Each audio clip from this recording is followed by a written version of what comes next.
What's up, guys? My name is Kwasa and today we are back with another video. I've ever watched a video from Joe Rogan where he's talking about that imagine your life was a movie, or imagine your life is a movie and there is a camera crew that is following you around, documenting all the journey or the steps or the setbacks or the struggles and the comeback. Most of the movies that we watch, either the actor starts struggling, and or some movies the actor starts when he has it all, then maybe he loses it and then he tries to gain it again. So imagine your life is like a movie, and every struggle, every setback, every sad day, every happy day, they are all leading to the destination. And on this self-improvement journey, the destination is usually you becoming the best version of yourself.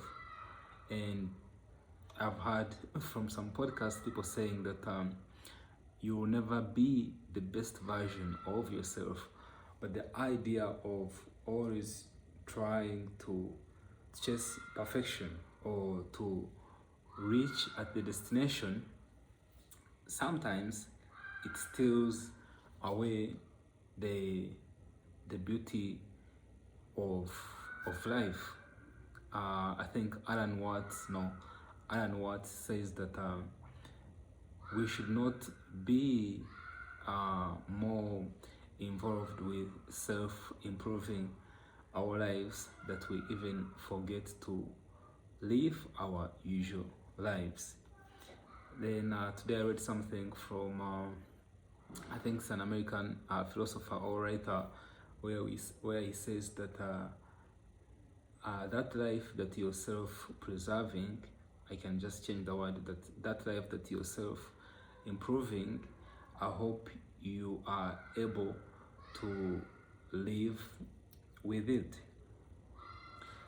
And starting my self-improvement journey, most people are always like, oh, stop doing this, I can't hang out, I can't go out, I'm locked in, or I'm gonna be happy when I hit the 10k a month or 5k a month if you're on your financial journey, or I'm gonna be happy when I get like a six-pack, when I can lift like more heavy weight in the gym, or when I get like a girlfriend, or when I get my shit together. That's what I used to say, and that's what most people in this self-improvement culture tend to do. And one thing that I've come to learn along this journey is that when you try to focus on trying to improving yourself all the time, you become what they call a self-improvement nerd, and you start missing out on life. You have seen people who are like rich. I've seen people who have gotten rich in the crypto world. A guy makes like $1 million or $10 million, and he's like, I don't know what else to do. I have the money, but I don't know how to talk to like women. I don't know how to interact with people. There is a crypto trader who was revealed.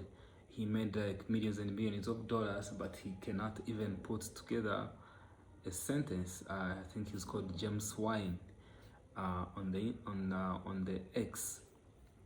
So what I'm trying to say is that along the way, I'm learning to sometimes put the self-improvement aside and enjoy the life that I'm trying to build, or the life that I'm trying to self-improve. So you have to start doing that. Remember this quote from Alan Watts, which says that we should not be so focused or consumed of self-improving our lives that we even forget to live the life that we already have. And another thing that is toxic about this self-improvement stuff is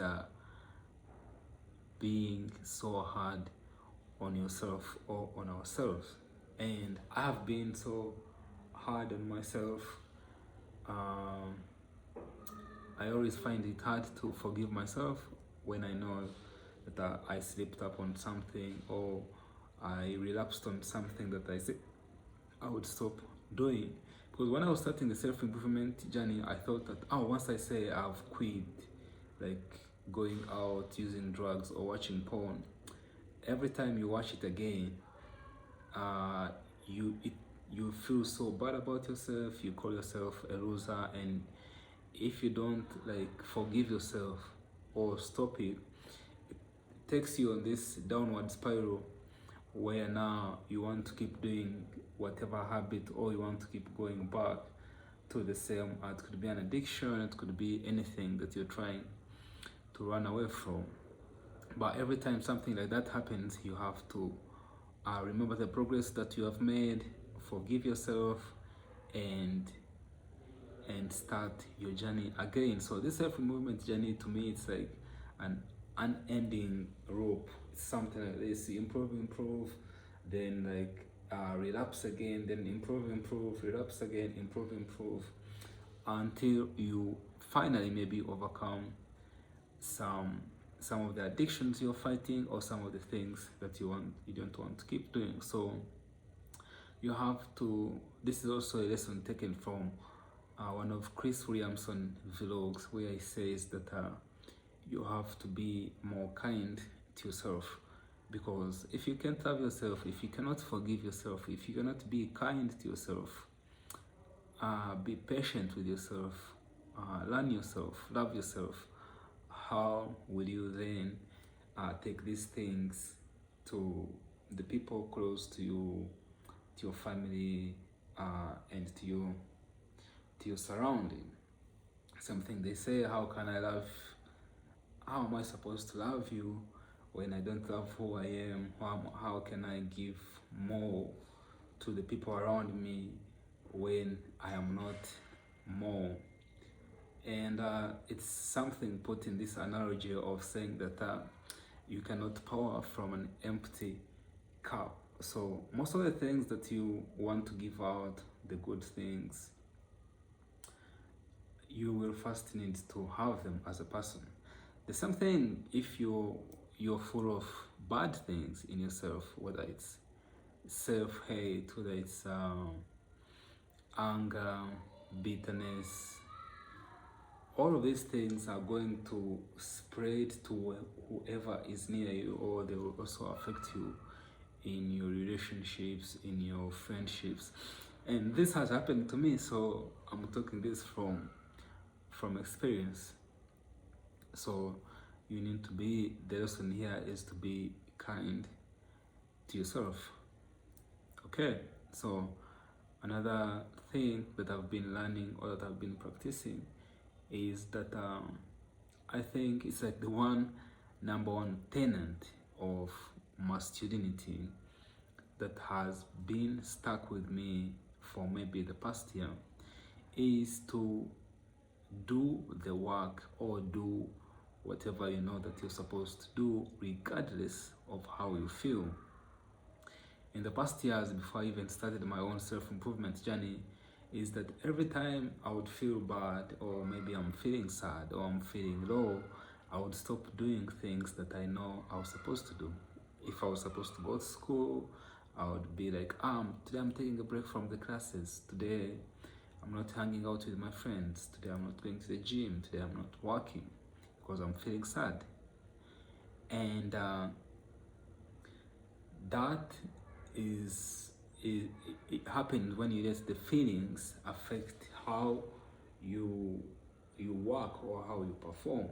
And one thing I've learned is that if you only wanted to do things on the days you felt like doing them, on the day that you felt happy, I don't know how many times I've felt happy with my own life, or with my whatever that is going on with my life, but I still went to school, went to uni, hung out with my friends, did the work, went to the gym.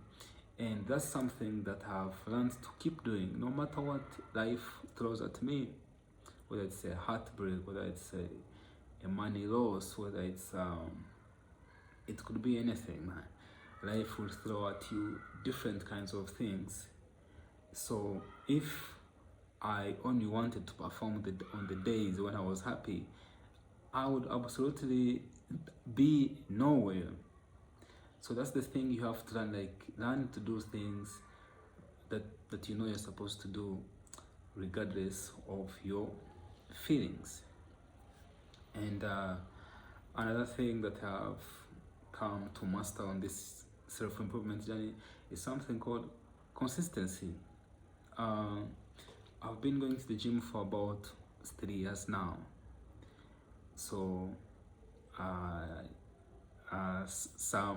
this is also in relation to starting to this lesson is also from Chris Williams, where he says that stop postponing your happiness or your happy days, waiting for some kind of like trophy, or I'll be happy when I hit it big. Like I was saying, I'll be happy when I make 10K a month, when I start making 5K a month. So if I'm already making 1K, if I cannot be happy with the 1K that I'm already making a month, or the 2K or the 3K a month, how can I be guaranteed that I'll be happy when I'm making 10K or 50K or 100K a month? So I'm also learning to appreciate the little things that you might call little, whether it's hanging out with my friends. I'm so lucky to have nice friends, whether it's completing like a work assignment. Oh, I'm so glad I have work. Whether it's a gym session with my friends. Oh, I'm so happy I'm healthy and I can work out with my friends. Whether I go out with my friend or anyone, then I can be able to pay for the bill or for the night. With the little that you think you have, or with the little that I have, I'm learning to be happy with that, be contented with that. Not contented in a way that I don't want more, but contented in a way that I appreciate what I already have as I pursue for the more. But I don't have not to feel happy already trying to postpone my happiness. Like I was going through a hard time a few weeks ago, and I was thinking like, will I ever be happy again, or will I ever like smile or laugh genuinely? And then when I was playing video games, I usually play this video game called FIFA or football, and I scored like a goal when the game was ending, and I laughed, and I realized like, oh, I'm still capable of laughing, or I'm still capable of being happy genuinely, even something small like scoring a goal when I'm playing with my friends, it still brings the happiness inside me. So regardless of whatever you're going through, you have to start appreciating like happiness when it comes on this self-improvement journey, or appreciating the small moments. So stop postponing all your joy, or your happy, or your gratitude for the future, and allow it to consume you when it comes. Then also another thing that I want to talk about, let me see, is I hope you can relate with this that I'm talking about. So like being able to finally bench like 2 plates, squat like 3 plates in the gym has reminded me of how consistency will take you far, not like far in life, but like the more you keep doing the thing every day, no matter how you feel, it will improve on your strength. If you're making money, then you're gonna make more money. If you can learn how to make $100 or $1 on the internet or anywhere, then you make it over and over again, then you're gonna learn how to make more and more and more. So if you keep going to the gym, or if you keep doing whatever you're doing or whatever you're working on, this all comes from the idea that I was talking about, consistency, which is one thing that I've seen. It's a big component of, I would say, having a successful life, but it's also a big component of your self-improvement journey. And this applies in both ways because life is binary. So if you're consistent with the bad things or the negative things or the degenerate stuff, then you obviously be good at doing the bad things. Like if you've been smoking or drinking alcohol or abusing drugs for like past 2 years, you definitely get good at that. And if you've been hitting the gym for the past 2 years, you definitely have more strength, or maybe be in the best shape, or lose weight or gain weight, depending on what your goal is. So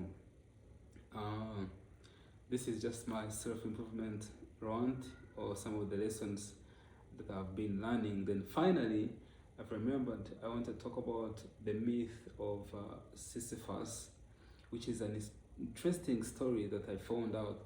I shared some kind of image, or it was like a quote that I found on the internet, where a guy is pushing a big rock, a big stone, going uphill. And the quote said that the struggle of whatever you're working on, like pushing the stone uphill, is enough to fill the man himself. And I realized that this is the story of Sisyphus, which is a demigod who was cast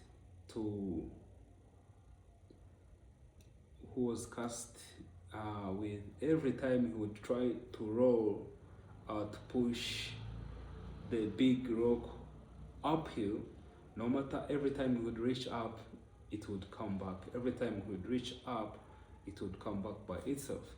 And he kept doing it over and over and over again. So, but in one of the books of Albert Cosmos, he says that we must imagine Sisyphus happy, and I try to relate happy in trying to push this rock over and over and over again. Then I think there's also where it talks about maybe where he has like wings, and he's cast of these wings to keep flying, and he flies trying to maybe reach for the sun, but in trying to reach for the sun, then the heat burns away the wings and he eventually dies. So, but we could look at it in the negative way, or we could also look at it in the self-improvement way, thinking of how maybe he's so nice views. And Chris Williamson talks about this in a really good way. So what I'm trying to say is that one time my friend, she asked me if I don't find it boring living the kind of routine or being on this self-improvement journey. And I don't know, sometimes I think I find it boring, but it's the good boring. And I think this is the kind of boring that will definitely lead me to success. I would rather be bored in the gym, I would rather be bored at work, I would rather be bored building a brand, I would rather be bored putting in the work or working on something that I'm pretty sure it's gonna work out at some point, at some year. I know this channel is going to blow up again at some point or at some year, but I don't know what day that is. So the only way to fail is not to try. So if I'm already trying, or if you're already trying at most of the things that you're trying, there's a high chance that you'll succeed at such stuff. My name is Kwasa, and if you have watched to this end, thank you so much. Hit the like and subscribe button, comment, let me know what you think, and I'll ask any questions. I'm always open to different questions or different perceptions about this whole self-improvement stuff. My name is Kwasa, and I'll see you in the next video.